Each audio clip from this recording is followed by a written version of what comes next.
Hello, hello, superstar, and welcome back to the Unapologetic You podcast.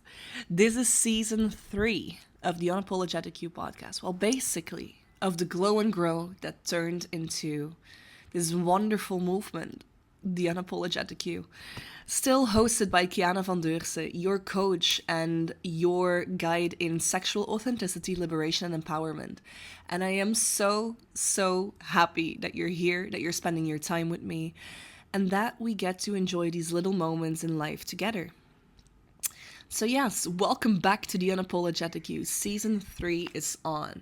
And if you've been on my Instagram this week, or if you read my last email within the Liberation Letters, then you already know.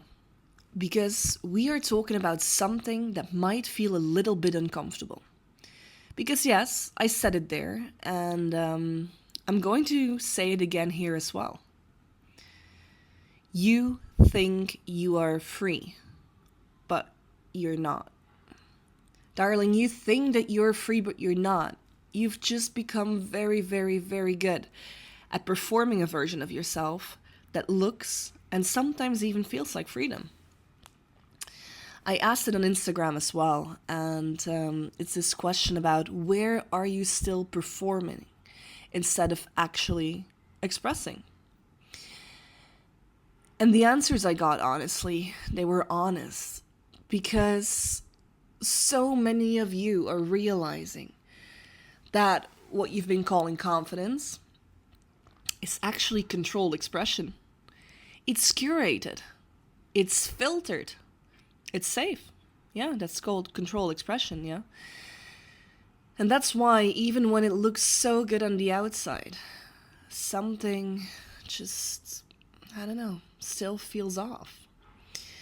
Because if you're performing and if you're, curating what you're saying, if you basically have your script that you're living for somebody else, then that is some kind of controlled expression. It's not who it is that you truly are. Because who it is that you truly are is the version of you that pops up when you let go of everything else. When you just drop it. When you drop the mask. When you drop the performance. When you just tune into yourself and you move how your body desires to move. When you speak how your mind desires to speak. And when you start to express yourself the way that you, beautiful being, desire to express yourself. No inhibitions. No expectations to fulfill. No, nothing really. Yeah. And I also wrote this in my email. Yeah. There's this version of you that you have perfected. This scenario of you, or this illusion of you that even you fell in love with. Because it's really easy to hold on to a certain script. Even if that is a script that you wrote yourself. Yeah. But that version is not you. That script is not you. She's the version of you that learned how to be accepted. Because it just so often is the case that we turn out to be somebody that we think we want to be, because it's easy to play that script and also to tune into that script and also to start feeling that script. However, that version is still not us, because it's not about going with the flow in this case. No. You've got your ethics and that's good. You've got your values and that's good. But make sure that the ones that you have are your own. Make sure that the things that you do because you desire to do them. For you. And not for anybody else.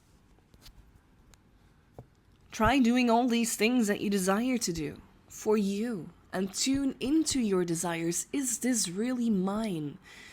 Is this desire really mine? Is this need really mine? Or is it just something that seems to be normal to be mine?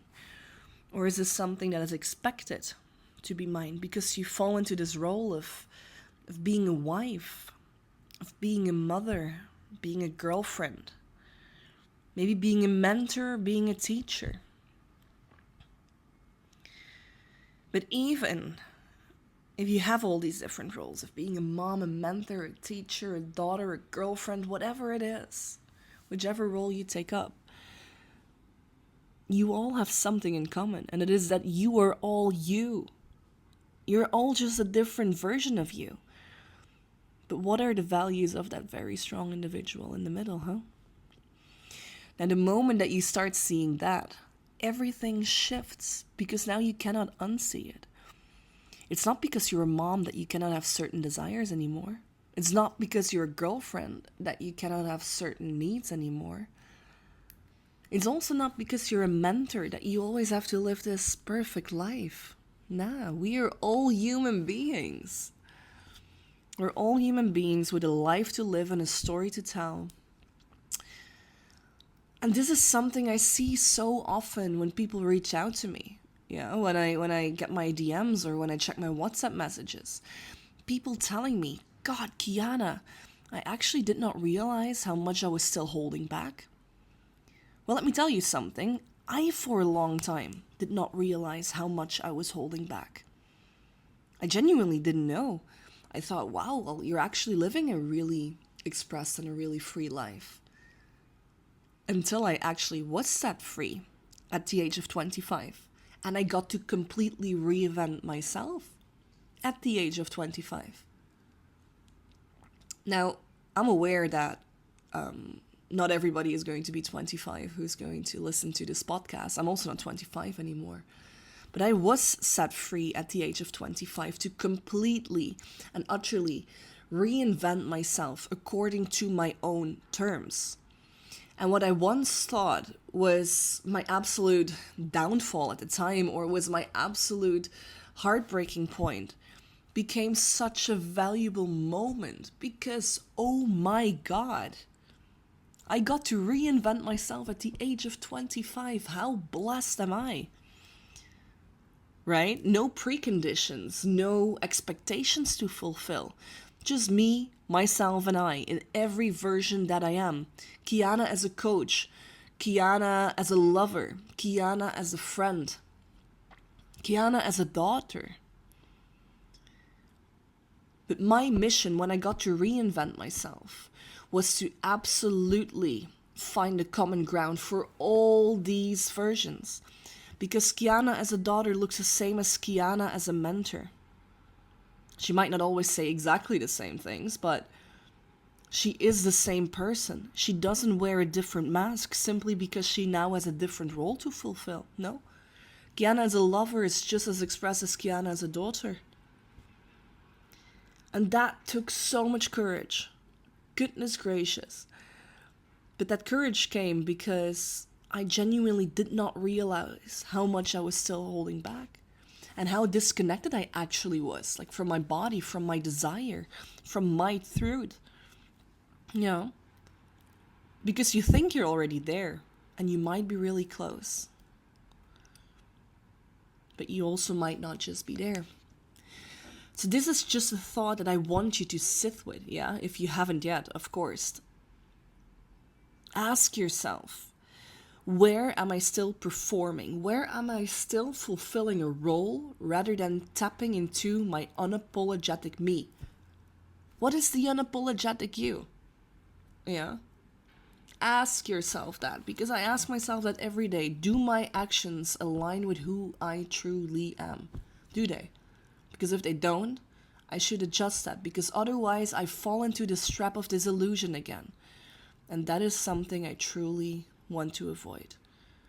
I want to be true to who I am, and I invite you to become true to who you are, so you can be so unapologetically yourself, so desirable by yourself, not by anybody else.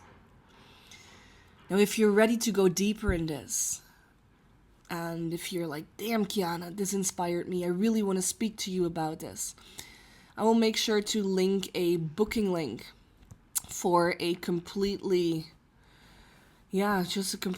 lovely coffee break with me in the description of this podcast episode.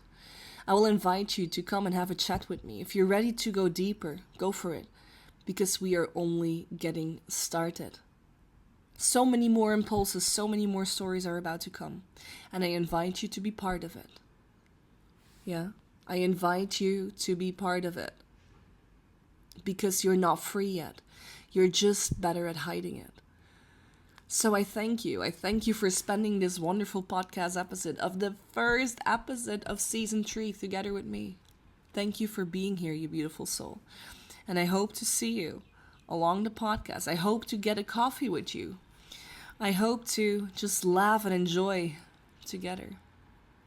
Thank you. Thank you. Thank you. And I'll see you, or I hear you, or I'll talk to you on the next episode. Adios.